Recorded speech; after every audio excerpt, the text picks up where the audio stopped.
What's good, Commanders fans? This will be a quick video. I always say it's going to be quick and it ends up being 10 to 15 minutes.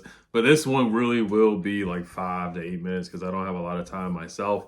But the Commanders just made a move. They signed 6'6" or 6 foot. I've seen some places say 6'7". I've seen some places say 6'6". Swing tackle, Foster Sorrell. Now, Foster Sorrell, if you look at the snaps that he played last year, he hasn't played a lot in the NFL. He's been in the NFL for 3 seasons, and he's only participated in 7 games his rookie year with 3 starts, 17 games in 2023 with 0 starts, 11 games in 2024 with 0 starts. He has been on special teams.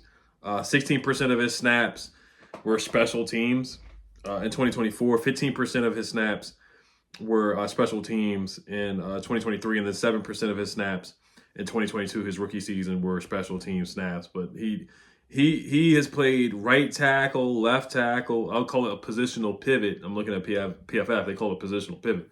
He had 16 snaps at left tackle last year, 11 snaps at right guard, and 13 snaps played at right tackle. 49.0 run blocking grade, which is pretty bad.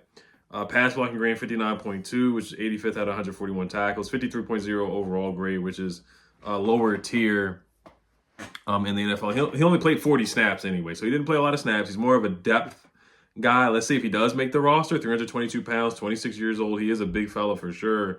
Cornelius Lucas is on a different team now, so we definitely had to bring in some more depth at the tackle spot for sure. You look at his NFL draft write-up. Coming out of what college did he go to? He went to, I believe he went to Stanford. He went to Stanford, so he might have been there with Tavita Pritchard at the time when Tavita Pritchard was at Stanford.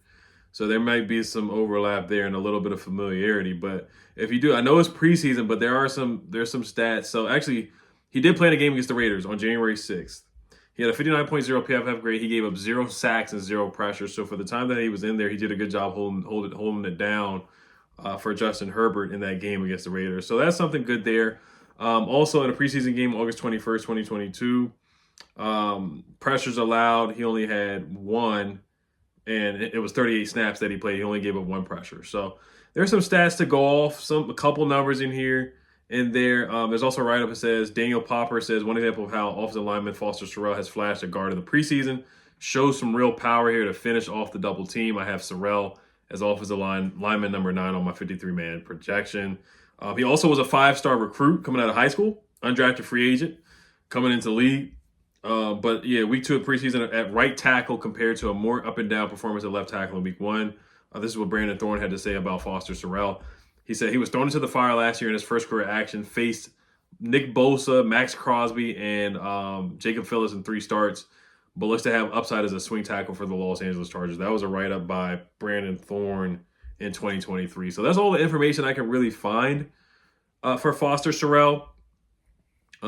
Just that he's a big body, man. 6'6", 6'7". I mean, you look at his write-up coming out of college as an undrafted free agent. They said his strengths were good size, wearing weight proportionally through frame, alters pass slide tempo to match the rusher, rarely gives in with his hands and works to reset/re-engage. Strong hands can hold rusher in place when he gets locked in, brings some momentum into initial strike, which is good. Leverages defender with sharp upward hand strike, keeps feet moving through contact, works with a mentality to finish blocks. So I mean, there's some good things right there. Those are some strengths right there. He's a segmented mover and lacks the natural fluidity and directional change to handle NFL athletes across from him. So that's one of the cons that they wrote about him coming out of college. So we'll see what we got there with Foster Sorrell. I think it's a 1-year deal, so let's see if he makes the team and at least the practice squad or something like that to be a backup swing tackle for Laramie Tunzel and Andrew Wiley and the guys like that, or potentially Brandon Coleman at right tackle. So we'll see.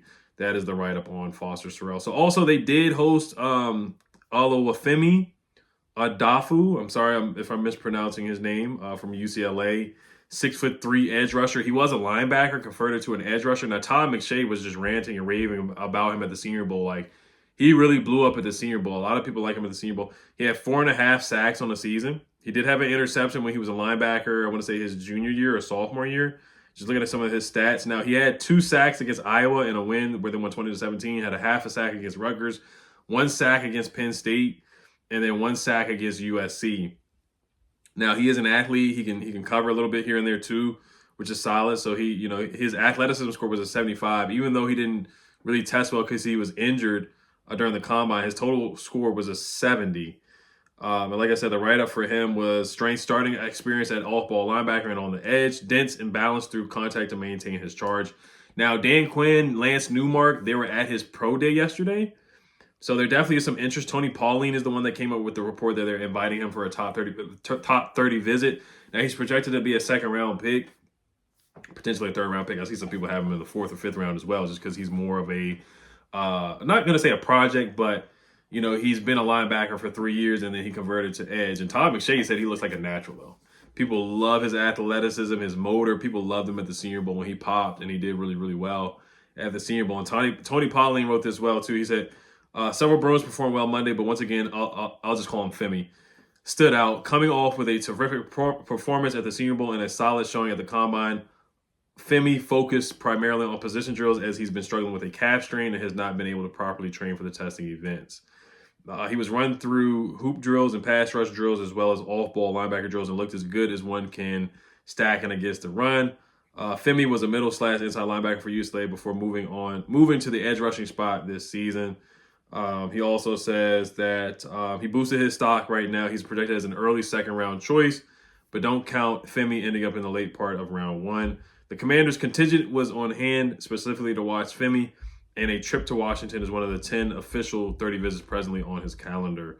So we'll see, man. I think 29 is a little too high for Femi. I think the edge rusher out of Boston College, Donovan E. or James Pierce if he falls to 29, Mike Green if he falls to 29. I've seen a lot of mocks where those guys are gone 10 picks before 29, so they might not even be available at 29. So that's the tough part about it, just having that late pick since we've won so many games, which I'm very happy about, of course. I just love with passion. But, of course, since we didn't get an edge rusher, we got a couple guys, but I just feel like we didn't get a difference maker as far as pass rushing. And I really feel like we need a guy that can really rush the passer and get to the quarterback. And I don't know if we're really going to get that at pick 29 to get that impact their rookie season. I do like Donovan E. out of Boston. I think he's the most realistic. I think James Pierce is going to be gone. I think Mike Green's going to be gone before pick 29. But you just never know. Shamar Stewart may not give you that pass rush prowess that we're really looking for. Femi, he's going to be more of a developmental guy, more of a developmental project with him switching to edge rusher. Now, he was with Ken Norton last year with UCLA, so there's some familiarity there. So we'll see how this works out. We'll see, man. All right, you guys, as always, you guys let me know what you guys think. Health Commanders, peace.